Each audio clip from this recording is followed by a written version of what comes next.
Good morning all of you. मैं Praveen Choubey DElEd second semester के विद्यार्थियों के लिए उनके विषयोपयोगी कुछ विषय वस्तु लेकर आया हूँ। इस विषय वस्तु में प्रवेश करने से पहले मैं एक बात बताना चाहूँगा कि बड़ी खुशी की बात है कि इस ग्रामीण परिवेश में स्थित हमारा महाविद्यालय श्री कृष्ण कॉलेज ने अपने एक छोटे से प्रयास से आप सभी को लाभान्वित करने की कोशिश की है। निश्चित रूप से इस ऑनलाइन क्लास से आप सभी को लाभ मिलेगा। जब मुझे ये जानकारी हुई कि हमारा विद्यालय ऑनलाइन क्लास करने के लिए या कराने के लिए तत्पर है, हम लोगों को बहुत ये जान के खुशी हुई कि कम से कम घर बैठे जो बच्चे इस लॉकडाउन में पढ़ नहीं पा रहे हैं, उनको कोई सुविधाएं नहीं मिल पा रही है, पढ़ने के लिए मैटर नहीं मिल पा रहा है, और हम लोगों के बीच में इतनी दूरियां हो गई हैं, इसे कम करने के लिए यह एक अच्छा पहल है और निश्चित रूप से आपको इससे लाभ मिलेगा। इसके लिए मैं अपने प्रबंध तंत्र का, अपने विद्यालय के स्टाफ का, आप सभी का धन्यवाद करता हूं कि आप सभी ने या आप सभी के इस अथक प्रयास से यह एक बहुत ही अच्छी पहल की गई, जो कि घर बैठे हर बच्चे लाभान्वित हो सकेंगे, उनका आगे का जीवन उज्जवल और भविष्य रहेगा। इसी के साथ बहुत समय न लेते हुए मैं चर्चा करना चाहूँगा अपने विषय वस्तु के बारे में जो मुझे पढ़ाना है। मैं आप लोगों को सेकंड सेमेस्टर में पढ़ाऊँगा प्रारंभिक शिक्षा के नवीन प्रयास। तो थोड़ा सा बहुत इसके विषय में चर्चा हो जानी चाहिए कि प्रारंभिक शिक्षा के नवीन प्रयास से क्या आशय है। पहले हम लोग शुरुआत यहीं से करते हैं।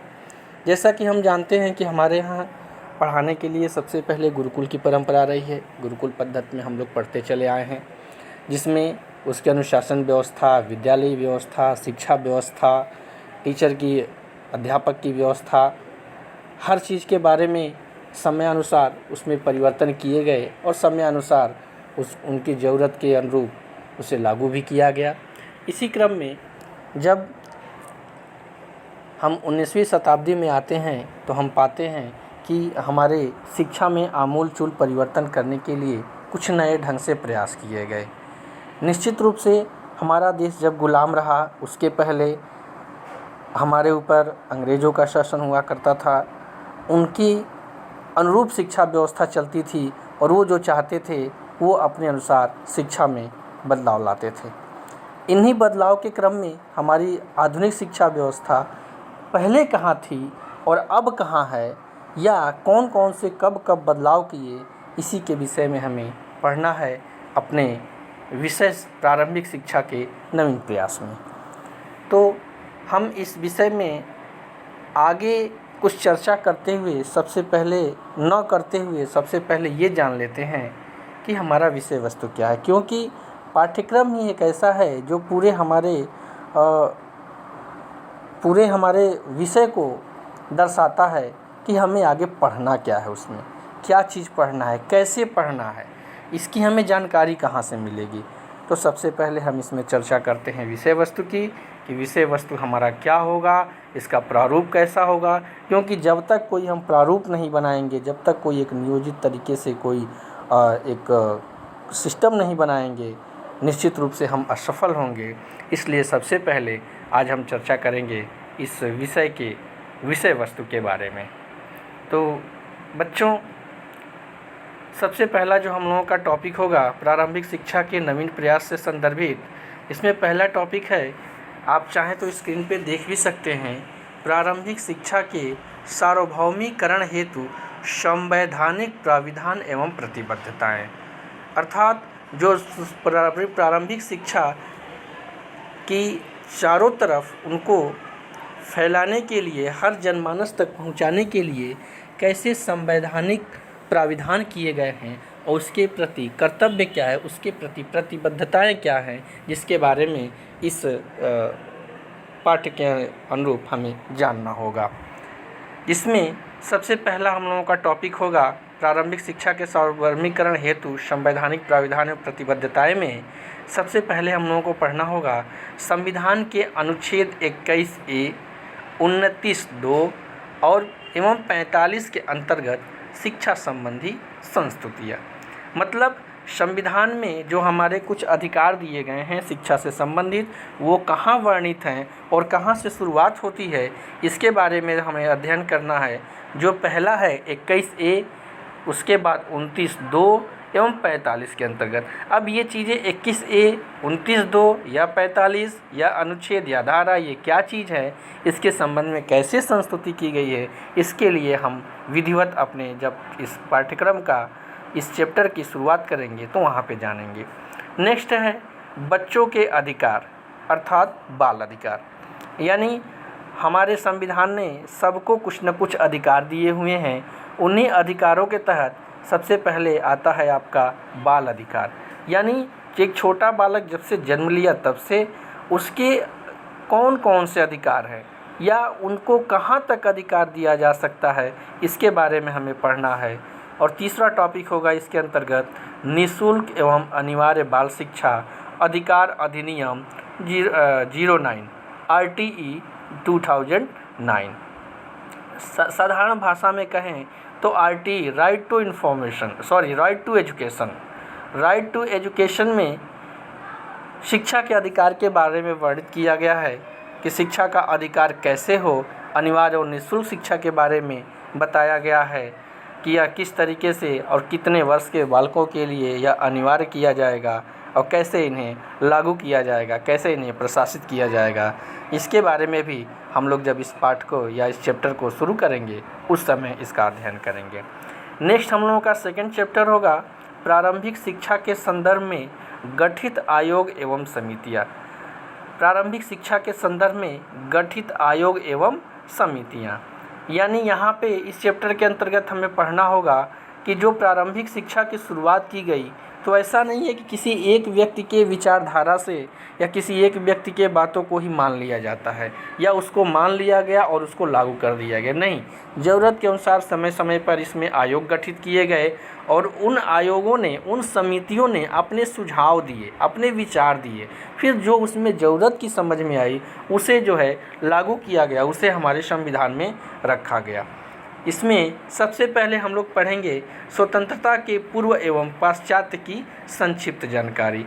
अर्थात इसके कहने का मतलब ये है कि स्वतंत्रता के पूर्व यानी 1947 15 अगस्त 1947 के पहले हमारी शिक्षा व्यवस्था क्या थी और कैसे पढ़ा जाता था, और उसके बाद की शिक्षा व्यवस्था क्या है या उसके पहले क्या हुआ था और इसके बाद क्या हो रहा है, इसके बारे में हमें संक्षिप्त जानकारी पढ़नी होगी। नेक्स्ट इसमें टॉपिक आएगा लॉर्ड मैकाले की शिक्षा नीति, वुड का घोषणा पत्र, हंटर आयोग, ऑकलैंड एवं कर्जन का योगदान। निश्चित रूप से यदि हम बात करें अपने प्रारंभिक शिक्षा के स्वतंत्रता के पूर्व की, तो इसमें आपको पढ़ना होगा लॉर्ड मैकाले की शिक्षा नीति, वुड का घोषणा पत्र, ये भी उसके अंतर्गत आ सकता है, हंटर आयोग, ऑकलैंड एवं कर्जन का योगदान। यानी इन्होंने प्रारंभिक शिक्षा में या शिक्षा के बढ़ावा के लिए उन्होंने कौन कौन से अपने प्रयास किए, क्या क्या योगदान दिए, इसके लिए हमें इसमें अध्ययन करना है। नेक्स्ट हमारा इसके अंतर्गत टॉपिक होगा कोठारी आयोग। कोठारी आयोग यह स्वतंत्रता के बाद के आयोग है। स्वतंत्रता के बाद इन्होंने जो है अपनी शिक्षा के व्यवस्था के बदलने के उसके प्रारूप के बारे में जानकारी दी, तो इसके बारे में भी हम लोग अध्ययन करेंगे। नेक्स्ट हमारा इसके अंतर्गत टॉपिक होगा राष्ट्रीय शिक्षा नीति 1986 एवं प्रोग्राम ऑफ एक्शन 1992। राष्ट्रीय शिक्षा नीति 1986, जैसा कि जब पिछले सेमेस्टर में आपको पढ़ाया जा रहा था तो निश्चित रूप से इसके बारे में थोड़ी बहुत चर्चाएं की गई हैं कि राष्ट्रीय शिक्षा नीति क्या है और राष्ट्रीय शिक्षा नीति 1986 क्या है, इसे क्यों लाने की ज़रूरत पड़ी, इसके बारे में हम लोग आगे अध्ययन करेंगे। अगला है यशपाल समिति। यशपाल समिति, चूँकि ये सारे हमारे गठित आयोग हैं, ये समितियां हैं जिनके आधार पे हमारे संविधान में समय अनुसार बदलाव किए गए, समयानुसार शिक्षा का सर्वे कराकर शिक्षा के स्तर में सुधार करने के प्रयास किया गया। इन सारे समितियों के बारे में अध्ययन करना है। नेक्स्ट है राष्ट्रीय पाठ्यचर्या की रूपरेखा 2005 जिसको हम NCF 2005 भी कहते हैं, NCF 2005 के नाम से जानते हैं। राष्ट्रीय पाठ्यचर्या की रूपरेखा के अंतर्गत क्या किसी विषय वस्तु को किसी तरह थोप देना, दे देना, क्या यही हमारी पाठ्यक्रम है या यही हमारी पाठ्यचर्या है? पाठ्यचर्या हमारा कैसा होना चाहिए, किस क्लास वर्ग के लिए कैसा होना चाहिए, किस रूप में उन्हें पढ़ाना चाहिए, इन सारे चीज़ों के बारे में डिटेल में हम लोग अध्ययन करेंगे जब हम अगले अपने इस टॉपिक के अंतर्गत आएंगे। नेक्स्ट पॉइंट है शिक्षक शिक्षा हेतु राष्ट्रीय पाठ्यचर्या की रूपरेखा 2009 NCFTE। यह जो है शिक्षक शिक्षा, जैसे कि कह ले तो जैसे हम लोग DLED आप कर रहे हैं या BEd किया जा रहा है, यह सारी चीज़ें या MAd के, ये सारी चीज़ें लगभग शिक्षक शिक्षा के अंतर्गत आती हैं। तो इनकी रूपरेखा, इनके प्रशिक्षण की व्यवस्था, इनके पाठ्यक्रम कैसे हों, इसके बारे में हमें अध्ययन करना होगा NCFTE 2009 के अंतर्गत। नेक्स्ट हमारा तीसरा चैप्टर होगा जो है प्रारंभिक शिक्षा के विकास हेतु संचालित कार्यक्रम एवं परियोजनाएं उत्तर प्रदेश के संदर्भ में। यहाँ जानने योग्य बात है कि जो हम लोगों का DLED का ये कोर्स चल रहा है, यह कोर्स SCERT के अंतर्गत आता है, जो कि सिर्फ ये उत्तर प्रदेश में यहाँ पे पढ़ाया जाता है। तो उत्तर प्रदेश में होने की वजह से हमारे राज्य की शिक्षा व्यवस्था क्या है या इसके लिए कौन कौन से हमारी राज्य सरकार कार्यक्रम संचालित करते हैं, इसके बारे में हमें पढ़ना होगा। इसमें आपका आएगा, इसके अंतर्गत जो टॉपिक पढ़ने को मिलेंगे वह है ऑपरेशन ब्लैक बोर्ड यानी परियोजना। नेक्स्ट है सेवारत अध्यापकों का विस्तृत अभिविन्यास कार्यक्रम। सेवारत अध्यापकों की लगभग दो श्रेणी हो जाती है, एक सेवा पूर्व अध्यापक, एक सेवारत अध्यापक। सेवारत अध्यापक थोड़ी सी जानकारी दे तो वो होंगे कि जो कंटिन्यूटी में लगे हुए हैं, जिन्हें बार बार प्रशिक्षण के द्वारा उन्हें और उनको जानकारी दी जाती है, उन्हें बताया जाता है। यह सेवारत अध्यापक और सेवा पूर्व अध्यापक की श्रेणी में, जैसे आप लोगों की कक्षाएं होती हैं, ये सेवा पूर्व अध्यापक की श्रेणी में आती है। यानी आपको पूर्णतः अध्यापक होने का अधिकार तो नहीं है, लेकिन आप जो है निश्चित रूप से उसे सीख रहे हैं कि हमें कैसे बच्चों को पढ़ाना है। नेक्स्ट है प्राथमिक शिक्षकों का विशेष अनुस्थापन कार्यक्रम, यानी प्राथमिक शिक्षकों का विशेष अनुस्थापन कार्यक्रम। इसके अंतर्गत भी हमें प्राथमिक शिक्षकों का कैसे ज़रूरत के अनुसार उन्हें कैसे कैसे और नवाचारों के द्वारा प्रशिक्षित किया जाए, नए नए विषयों के द्वारा जोड़ा जाए, इन सब को कार्यक्रम के बारे में हमें पढ़ना है। नेक्स्ट है बेसिक शिक्षा परियोजना। बेसिक शिक्षा परियोजना में कौन कौन से अधिकार हैं या परियोजना के द्वारा कैसे हमारे राज्य सरकारें हमें लाभान्वित करती हैं, क्या क्या उसमें संस्तुतियाँ की गई हैं जिसके द्वारा हमें बच्चों को शिक्षित करना है, बच्चों को पढ़ाना है, इसके बारे में जानकारी मिलेगी। नेक्स्ट है जिला प्राथमिक शिक्षा कार्यक्रम द्वितीय एवं तृतीय। और लास्ट इसके बाद इसका टॉपिक है विद्यालय शिक्षा की तैयारी, स्कूल रेडीनेस कार्यक्रम, यानी विद्यालय शिक्षा की तैयारी, किस तरीके से हमें बच्चों को पढ़ाना है, इसके लिए क्या तैयारी होनी चाहिए, स्कूल को कैसे कैसे कार्यक्रम आयोजित कराने चाहिए, इसके बारे में हमें जानकारी लेनी है। अगला है संपूर्ण साक्षरता अभियान, सर्व शिक्षा अभियान। नेक्स्ट टॉपिक है NPEGEL, national programme of education for girls at elementary level. Next है स्कूल चलो अभियान। अगला है कस्तूरबा गांधी आवासीय बालिका विद्यालय योजना। इसके नेक्स्ट है ECC कार्यक्रम, राष्ट्रीय बाल श्रम परियोजना, मध्याह्न भोजन, पोषाहार वितरण, छात्रवृत्ति एवं अन्य प्रोत्साहन योजनाएं, निःशुल्क पाठ्य वस्तु, गणवेश और बच्चों हेतु फर्नीचर। इन सारे पाठ्यक्रम को एक एक करके हमें अपने नेक्स्ट वीडियो में धीरे धीरे करके चैप्टर वाइज क्रमशः हमें आगे की तरफ पढ़ना है। और ये जो संचालित कार्यक्रम हैं जो हमारे उत्तर प्रदेश सरकार के द्वारा किए गए हैं, कैसे कैसे किए गए हैं, इसके एक एक करके डिटेल में हम लोग नेक्स्ट वीडियो में चर्चा करेंगे जब इसका टॉपिक आएगा। तो गाइज मैं समझता हूँ कि आप लोगों को अपनी विषय वस्तु समझ में आ गया होगा कि हमें क्या पढ़ना है और कैसे पढ़ना है। तो निश्चित रूप से आज की वीडियो में हम बस इतना ही एक विषय वस्तु आप लोगों को बता रहे हैं। नेक्स्ट अगले वीडियो में इसके टॉपिक के अनुसार पहला जो आपका टॉपिक है विषय व पाठ्यक्रम है प्रारंभिक शिक्षा के सार्वभौमिकरण है संवैधानिक प्राविधान एवं प्रतिबद्धताएं, इसके लिए कुछ मैटर लेके आएंगे जिससे कि आप लाभान्वित होंगे।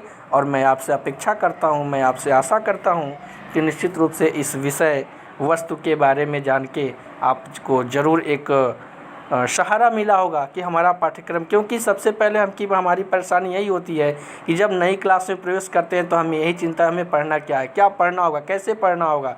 तो इसके लिए एक मैंने आप लोगों को रूपरेखा दे दिया कि आप लोगों को क्या पढ़ना है। फिर इसके आगे अगले वीडियो में मैं आपके टॉपिक वाइज चर्चा करूंगा और टॉपिक वाइज आपको ये सारी चीज़ों को बताने का प्रयास करूंगा। जितना हो सकेगा मैं आप लोगों की पूरी सहायता करूंगा और आपसे भी अपेक्षा करूंगा कि इस वीडियो को आप लोग ज़्यादा से ज़्यादा पढ़ने की कोशिश करें, समझने की कोशिश करें, समय दें और लॉकडाउन में घर रहते हुए आप इन सारी व्यवस्थाओं का लाभ उठाएं जिससे कि आपको भी कोई परेशानी ना हो, क्योंकि जीवन है तो ही हम हैं और हम हैं तो ही जीवन है, दोनों चीज़ें एक साथ हैं। तो निश्चित रूप से हमें कैसे आगे बढ़ना है इन लॉकडाउन में, इसको भी ध्यान रखना है। और हाँ, सोशल डिस्टेंसिंग का पालन करते हुए आप जो है कहीं भी आएँ और जाएं, और बाहर यदि बहुत ज़रूरी ना हो तो बाहर निकलने की कोशिश ना करें। यदि निकलना ही हो तो निश्चित रूप से आप फेस मास्क लगा कर निकालें, क्योंकि जब हम अपने आप नहीं बदलेंगे, हम अपने आप नहीं सुधरेंगे तो फिर हम किसी को सुधारने की कोशिश नहीं कर सकते हैं। इसलिए हमें खुद में बदलाव लाना है, खुद से अपने जीवन को बचाना है। फिर इसी के साथ मैं एक बार फिर अपने प्रबंध तंत्र और इस पूरी IQAC की कमेटी को या इस पूरी कमेटी को मैं धन्यवाद देना चाहता हूं कि आप लोगों के इस अथक प्रयास से एक छोटा सा यह कार्य करने का अवसर मिला। इसी के साथ नेक्स्ट वीडियो में हम लोग मिलते हैं। धन्यवाद।